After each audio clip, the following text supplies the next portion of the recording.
2019 was a career year for you, followed by a rough year in 2020. You had COVID, oblique injury, but this spring you lost 10 to 15 pounds, I hear. You're feeling good. Is this looking like a bounce back year for you?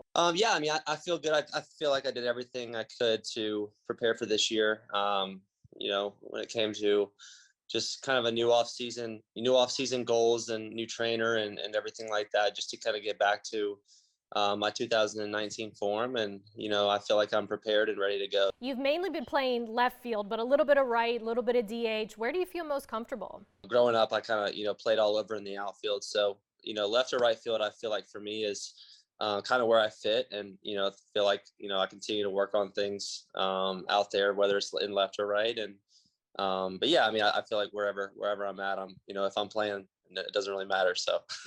When you approach a season, do you have any specific goals as far as stats, or is it more general for what you're looking to do personally each year? In 2019, I feel like I didn't really have many goals. I had more of a day-to-day approach, and kind of being in the moment and not worrying about my stats or things that were kind of out of my control, because obviously you really can't control a lot of things in baseball. A lot of things have to go your way, and some luck has to go and be on your side and stuff like that. So I think for me, I'm not really a stats guy, or I don't really have certain goals. I think for me, it's more about just being in the moment. Speaking of things that are out of your control, it was about a year ago that spring training and everything else was shut down because of COVID-19. Do you think back to this time last year and what a bizarre year it's been for everybody?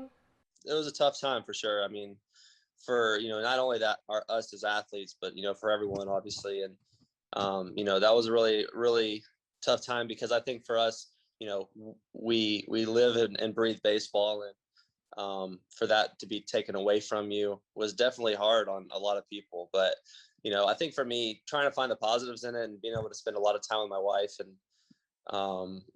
time that we might not ever get until the end of my career. So being able to do that, and it was good. Things are starting to become more normal. Things look encouraging. You guys are starting to have fans back as this vaccine rolls out. That part seems like we're returning to normalcy. But does it feel like normal baseball yet? It's really close. I mean, I think it's really getting to that point. With us, down here, having fans, that's obviously a great thing. Being able to see them again, and them cheering, and seeing kids in the stands with their jersey on and stuff like that. It's always cool. But yeah, I mean, there is some protocols. There's some stuff that is still in place, but obviously it's for better purposes, and to protect ourselves, and not only ourselves but our teammates and families. What's the biggest difference between this spring training and ones in normal years? It's definitely weird. For us, not being able to eat inside, eating outside in tents, and wearing masks and social distancing, and doing all the things that we've kind of been doing for the past year. So that's been tough. I feel like I don't really have as many conversations with guys as I used to, or give guys high fives or hugs. We can't really do much of that anymore. So it's definitely hard on a personable level, getting to meet everyone as well. I feel like, the Rays did a really good job there of spacing guys out in the locker room. So we have multiple locker rooms, and I feel like I might not have met everyone still. And it's just tough, but you just got to do what you got to do to keep guys safe. Looking at this team as a whole, what sets you guys apart from everybody else that makes you think that you guys can make a deep postseason run again? I feel like losing Charlie and Blake was definitely tough, but the guys that we got back, and some veteran guys, Colin McHugh, Hunter Strickland, Rich Hill, guys that have a lot of experience, it's only going to help a team. And getting Chris Archer back, and the guys that, have been there, I think that's going to be huge for us. And, for us last year to kind of get that taste in the World Series, and obviously, not winning it, but I think that kind of left a little bit of a bad taste in our mouth, that we're still motivated, and we know we have the talent to go all the way. And, with a normal year and guys staying healthy, the sky's the limit for us, and, it's going to be a fun year. I know you said you don't have a ton of interaction with the guys, but a lot of these guys you know well from previous years. So I want to do a couple quick hitting superlatives with you. Okay. Who is the clubhouse clown? The clubhouse clown would probably be Willie. Willie Adames is for sure the clubhouse clown. Who eats the most? Probably me. Even with the weight loss?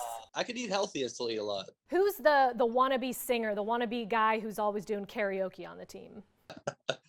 Um, I don't know why it takes me to Michael Brasso, but I feel like he could be in that category of the clubhouse clown type guy, but he's also you'll hear him singing sometimes. It's like what are you doing? But no, it's he keeps things light. He's a funny guy. Most likely to be called into the principal's office.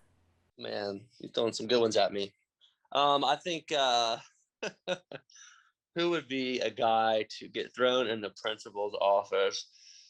I don't know. I mean, maybe Glass now, but I feel like it's just his personality is kind of he's a goofy guy.